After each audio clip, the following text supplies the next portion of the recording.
कॅलिग्राफीतून शुद्धलेखनाकडे. शैक्षणिक वर्ष 2025-26 जसं सुरू झालं तसं आमचा कॅलिग्राफी म्हणजेच देवनागरी लिपीतलं अक्षरलेखन हा उपक्रम सुरू झाला. सुरुवातीला मुलांना थोडं कुतूहल वाटत होतं, थोडा कंटाळाही वाटत होता, थोडं नवलही वाटत होतं. परंतु त्या कंटाळा, त्या नवलाईतूनच या सुंदर उपक्रमाचा जन्म झाला.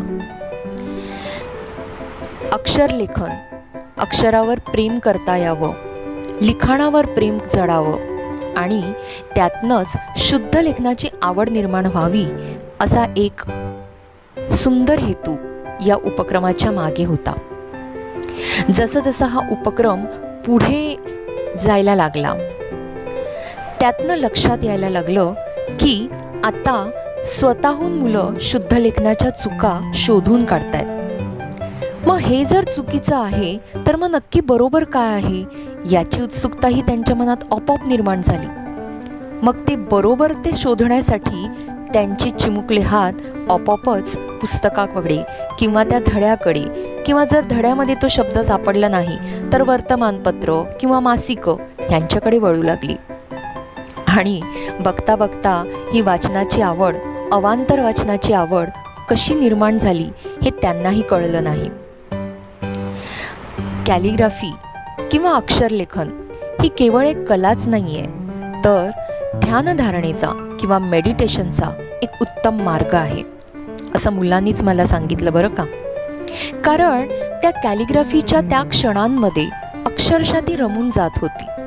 त्यांना भूक, तहान ह्या कशाचंही कसलंही विचारसुद्धा मनात येत नव्हता. आणि खरोखरच मुलांनी त्यांच्या सेंड ऑफच्या दिवशी म्हणजेच सदिच्छा समारंभाच्या दिवशी अगदी उत्कृष्टपणे त्यांच्या स्वतःच्या हाताने इतक्या सुंदर प्रकारे ही अक्षरलेखनाचे काही कोट्स किंवा काही सुविचार लिहून आणलेले पाहून खरोखर मन भरून आलं. या कॅलिग्राफीचा प्रवास त्यांचा असाच सुरू राहील यात शंका नाही.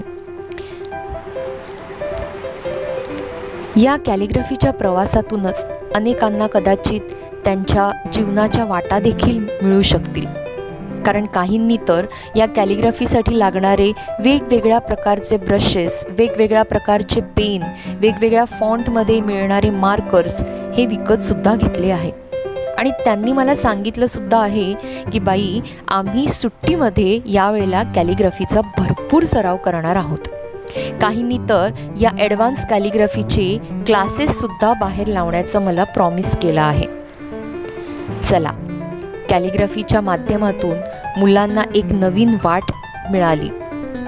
आता उन्हाळ्याच्या सुट्टीच्या दिवसात फक्त मोबाईलवर वेळ न घालवता ही मुलं नक्कीच कॅलिग्राफीच्या दिशेने पुढचं पाऊल टाकतील.